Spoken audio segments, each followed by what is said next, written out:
hubungan dengan Tuhan tidak bisa di buku. Akhirnya jadi kepalanya tuh terlalu skeptis. Yes.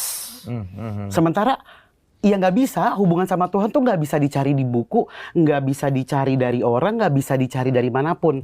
Mungkin hanya bisa mendapatkan saran. Iya. Tapi adanya di dalam diri gitu sebenarnya.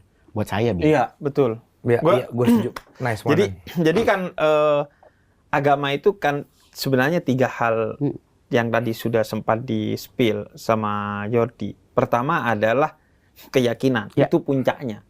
Kalau dalam Islam itu disimbolisasi ketika Nabi Muhammad bertemu Tuhan dalam Mi'rajnya. Nabi itu simbol hati yang kemudian yakin akan Tuhan. Tapi akal itu bisa menjadi sarana. Bahkan di Al-Quran sering di-spill, bahkan dalam 49 ayat, bahwa kenapa lu gak gunakan pikiran lu? Kalau lu gunakan pikiran lu akan diantar kepada Tuhan. Itu disimbolisasikan dengan Jibril yang mengantar Nabi Muhammad ke Sidratul Muntaha untuk bertemu Tuhan. Tapi Jibril nggak bisa ketemu Tuhan secara langsung saat itu.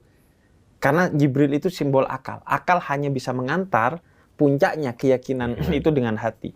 Nah, di sisi lain juga identitas dalam Islam bukan utama, tapi juga penting. Misalnya identitas sebagai seorang Muslim itu dengan mengikuti sunnahnya Nabi Muhammad, dalam berpakaian, dalam makanan, dan lain sebagainya. Jadi ketiga hal itu keterkaitan yang tidak terpisahkan.